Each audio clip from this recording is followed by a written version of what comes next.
There is a special kind of betrayal that doesn't come with screaming or slaps. It's quiet. It creeps in. It wears your clothes, eats your food, and calls your husband my son with a possessiveness that makes your skin crawl. That morning, I was finally ready to reclaim a piece of myself. I told myself, no matter what happens today, I will breathe. I will take back my space, even if it's little by little. But the universe, or maybe my mother in law, had other plans. It was Saturday. I had the whole day to myself. My husband had left early for a men's handout with his friends, and for once, I could feel my chest expand with relief. She was unusually quiet too. No footstep, no comment about my cooking, no rules. I smiled and went to take a long, relaxing bath. After soaking for what it feels like forever, I stepped out, wrapped myself in a towel, and headed straight to the wardrobe. I opened it, paused, stared, and blinked again. There she was, standing in front of the full-length mirror, wearing my new silk nightgown. The cream-colored one I had specially picked for our wedding night. The one I had only worn once before she do invade our bedroom. She turned slightly, admiring herself like she was auditioning for a beauty pageant. Then she saw me. "Oh, you're back," she said casually, as if this was normal, as if she wasn't wearing my most intimate clothing. My jaw dropped. "That's mine." She raised an eyebrow. "Uh-huh, I know. I just wanted to feel the material. It's soft, very nice. My son really has good taste." I couldn't believe what I was hearing. My hands trembled slightly as I stepped forward. "With all due respect, you went through my things?" She shrugged. "It was just hanging there. What's the big deal? Don't you people share clothes with your own mothers?" I nearly laughed, but it came out dry and bitter. "You are not my mother." Her smile faded. "What did you say?" "You are not my mother, and I would never wear her nightgown without asking," I replied, trying to keep my voice steady. She looked at me, long and hard. Her lips tightened. "So now I'm a thief." I didn't answer. I was too stunned. She scoffed and removed the gown, tossing it on the bed like it was a rag. "If you're so particular about things, maybe you shouldn't leave them lying around." Lying around? It was folded in my drawer inside my wardrobe. I clenched my fist and forced myself to walk away. If I stayed, I do explode, and I refused to give her the satisfaction. When my husband returned later that evening, I told him everything. I expected shock, outrage, even a small apology. Instead, he chuckled. "She probably didn't mean anything by it. She's just playful." "Playful?" I repeated. "Yes, now. She's always been like that. She even wears my t-shirt sometimes." "She wore my nightgown." "Damning!" I snapped. "My wedding nightgown?" His smile faded. "You are blowing things out of proportion." I stepped back, heart pounding. "No, you are minimizing it again." She crossed the line. He sighed and rubbed his temple. "Babe, please. I'm tired. I just got back. Let's not fight tonight." That's when I realized he would always never take my side. Not really. Not when it came to her. Later that night, she strutted into our room wearing her own wrapper again, but with a new smirk on her face. "I hope you're not still upset about the gown," she said mockingly. "This is why they say young girls don't have patience. Everything is drama." I didn't respond. She climbed into the bed like always between us. But this time, I didn't cry. I didn't beg. I simply got up, grabbed my pillow, and walked into the guest room. For the second time in a row, I chose peace over presence. The next morning, I woke to find a group WhatsApp message from this aunt, Damien's father's sister. It read, I heard you are already sleeping in separate rooms. Marriage is not a hotel, oh. Be wise. Don't let small issues disgrace your family. I stared at the message, my hands going cold. She had told people. She had twisted the story, and now I was the ungrateful wife, causing division. Later that evening, I decided to visit my pastor's wife. I needed guidance, I needed strength, I needed someone to tell me I wasn't crazy. She listened quietly as I poured out my heart. When I finished, she looked at me, her eyes. My dear, marriage is meant to be shared between two people, not three. What you are describing is not normal. It's not just control, it's spiritual manipulation. Spiritual? I asked, startled. Yes, she said softly. When a mother refuses to let go of her son, especially after marriage, sometimes it deeper than just emotion. You must be prayerful, but also wise. You need to speak to your husband again, and if he still doesn't listen, involve someone he respects. I nodded, tears quietly sliding down my cheeks. I'm scared. I feel like I'm disappearing. She held my hand. Don't disappear. Fight for your space, but fight with wisdom. That night, I didn't go to the guest room. I sat on the edge of the bed, facing Damien directly. Tomorrow, I said calmly, I want to talk to you and your mother. Both of you, I can't go on like this. Either she leaves this room or I will. He looked stunned. Why are you giving ultimatums? Because this marriage is not a family reunion. It's between you and me. And she's not just wearing my gown, she's wearing my role. He didn't say anything, he just stared. And I knew in that moment the next 24 hours would determine everything. They say marriage is about compromise, about choosing peace over being right, about learning to forgive and adapt. But what happens when people become silence, when compromise becomes disappearance? The night I truly slept alone, alone, not in the guest room, not in a sulking retreat, but in deliberate separation, I realized something. I was no longer fighting for peace and space. I was fighting to stay visible. The conversation I had warned him about never happened. He dodged it. After I made the bold statement, either she leaves the room or I will. He didn't speak for me for the rest of the night. No questions, no effort, just a cold shoulder and long silence that said more than words ever could. And his mother? She doubled down. She took longer showers in our bathroom. She placed her perfume beside mine. She even folded her clothes next to mine in the wardrobe like she was marking territory. That morning, I laid out breakfast for three and sat across the table waiting. I was determined this was going to be the day. But as usual, he avoided eye contact, ate quickly, mumbled something about heading to the office. You promised we do talk today, I said. He stood up. Today's not a good day. And just like that, he left.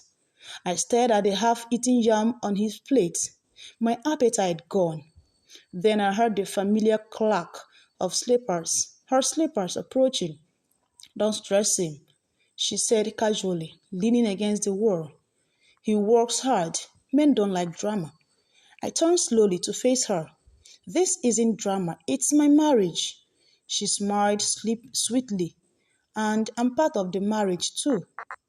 I stood up, every nerve in my body screaming to stay calm. No, you are not. You are his mother, not his wife. And I need you to move out of this room. Her face hardened. I'm not going anywhere. Then I am, I replied. My voice didn't shake this time.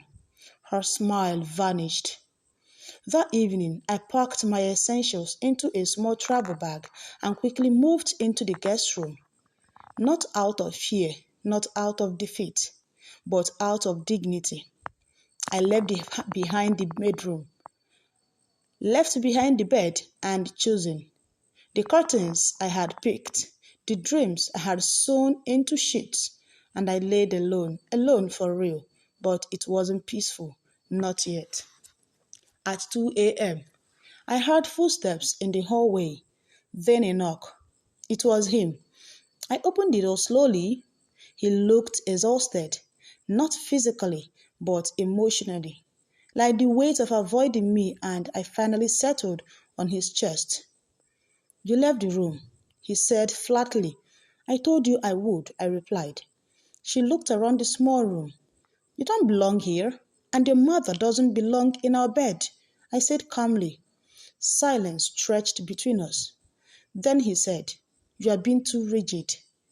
I swallowed. No, I'm being a wife who wants to be treated like one. He looked at me. He looked at me, lips parted like he had more to say, but he said nothing and walked away. The next day, the whisper started. I received a phone call from his cousin. I heard you've moved out of your room. That's dangerous talk in the family group chat. Oh. I held the phone in disbelief. Excuse me? She laughed awkwardly. I'm just saying. Mama's already spreading her version. You know how it goes. I hung up. My ears burned. My hands shook. So this was how it would be. She would destroy my image while playing innocent to outsiders. That evening, I called my own mom. She was quiet at first, then said softly, You've endured more than most would in 1 month of marriage. But be careful. If he sees that he can let you suffer in silence, he will get used to it. I felt my chest tightened. I just wanted peace. She sighed. Peace isn't the absence of conflict. It's the presence of fairness, of love, of truth. Is there peace in that house? I didn't answer. I couldn't because she already knew. That night, I didn't expect anything. No apology, no knock, nothing. And I was right. No one came. He didn't call. She didn't taunt me. But the silence wasn't comforting anymore. It was war. The next morning, I walked into the kitchen to find her humming while making his breakfast. She looked up at me with Victoria's smile. Sleep well? I nodded, like a baby. She smirked. Guest room suits you. You should decorate it properly. I smiled back, but my heart ached. She thought she had won. But what she didn't realize was sleeping alone gave me clarity, and that clarity, it was power. That Sunday, I didn't follow them to church. I stayed at home, lit a candle, and prayed, not for him, not for her, but for me, for strength, for wisdom, for direction. And as the candle flickered, I realized something.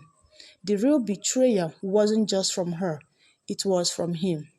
The man who held my hand on the altar and vowed to put me first. He didn't just break that vow, he handed it over to his mother like a souvenir. So I began to write something down. Every incident, every time she mocked me, every time he ignored me, I documented it all. Not for revenge, but in case I needed evidence of how a marriage fell apart.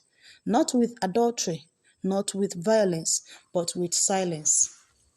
There was a moment when you stand at a crossroad in life, unsure of which path to follow. You looked around, but no one gives you a clear answer. You can feel the weight of your choices pressing down on you, and all you can do is pray for a sign. That was the day I called Pastor Chike. I did resisted for weeks. I didn't want to involve anyone from the church, especially my husband's mother friend. She always been the center of attention in the community, and I didn't want to make a spectacle out of our personal trouble. But the silence, the manipulation, it was eating me alive. I sat on the edge of the bed, phone in hand, staring at Pastor Chike's number. He would be a trusted advisor to both my husband and me before the wedding. A man of wisdom and calm, who always had the right words at the right time. I needed that again. I needed someone to tell me that I wasn't crazy for standing up for myself. I dialed the number. My fingers trembled. Hello, Pastor Chike speaking. I swallowed. Pastor, it's me, Moyo. Moyo? His voice softened, a gentle tone that made my heart skip. How are you, my daughter? I closed my eyes, a tear slipping down my cheek. Pastor, I, I don't know what to do anymore. There was a pause on the other side, a deep silence like he was listening careful to the pain in my voice. Tell me what's happening, Moyo. I'm here for you. I recounted everything, how my mother-in-law had moved in, how she has taken over the household, how my husband remained indifferent to her actions, how I had locked myself out of the room just to get a moment of peace. I shared my frustration and heartbreaks. When I finished, there was a long silence. I held my breath, waiting for him to say something profound, something that would ease the gnawing ache in my chest. Child, he finally said, his voice steady. I can hear your pain, and I can hear the battle you are fighting. This is no small battle. You have been disrespected in your own home, and that is wrong. I nodded, even though he couldn't see me. I have tried to talk to him. I've tried to set boundaries, but every time I do, he chooses her. He chooses her over me. You are not fighting a battle of words, Moyo. You are fighting a spiritual battle. This is not just about living arrangement or whose turn is it to do the dishes. This is about authority. It is about who has the rightful place in that house. And right now, the devil is using the situation to create division. But you have the power to stand firm. I swallowed words. What do I do, Pastor? How do I fix this? There are a few things you need to do, my daughter. First, you need to pray for peace and clarity, but not just for your marriage, for your own heart. You cannot fight this battle alone. You need to make sure that your husband understands that your marriage is not his to share. He needs to see that his loyalty must first be to you. I've tried, Pastor, I whispered, but he doesn't listen. You must also pray for him, Moyo. You must pray for your husband to open his eyes. And sometimes, prayer alone won't be enough. If he refuses to see the truth, then you will have to involve someone he respects. A man of authority, someone who will speak to him and make him understand the gravity of this. I felt a sense of calm washed over me, the first I do felt in weeks. Thank you, Pastor. I needed to hear that. I feel like I was losing everything. You are not losing anything, my child. You are gaining your peace. Remember, God does not give us a spirit of fear, but one of power, love, and sound mind. Do not be afraid to stand up for what is right. God will be with you.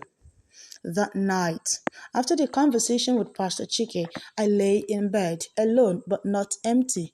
There was strength in my soul that I hadn't felt before. I knew what I had to do. I couldn't wait for him to change. I couldn't rely on him to fix what was broken. I had to take control. The next morning, I sat down with my husband. He had been in a hurry, grabbing his things to leave, but I stopped him.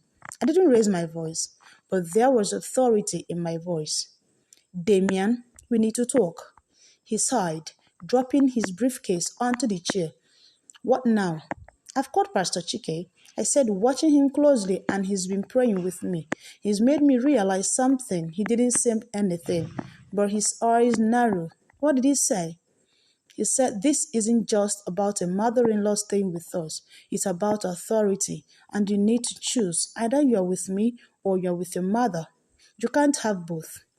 His face froze, his lips parted, but no words came out. I won't share my husband with anyone, not even you, Damien. I continue, my voice steady. I've tried. I've given you space to say things. I've made a choice, but you haven't. And now I'm making that choice for you. I stood up, grabbing my bag. I'm moving out for a while until you understand what this is doing to our marriage, until you made a choice. He stood there, dumbfounded, and finally said, Moyo, please don't leave. Let's talk about this. I'm not leaving you, Damien. I'm leaving this house. I'm leaving your mother's hold over us. I need you to think long and hard about what you are choosing to let happen. And if you came to your senses, I'll be here. But if not, then I'll have no choice but to move on. With that, I grabbed my things and walked out of the door. I stayed at my sister's house for the next few days. It wasn't a decision I made lightly, but I knew it was necessary. I needed space, I needed to clear my head, and I needed my husband to feel the weight of the choice he had made. For the first time in weeks, I slept soundly, and the next morning my phone rang. It was him.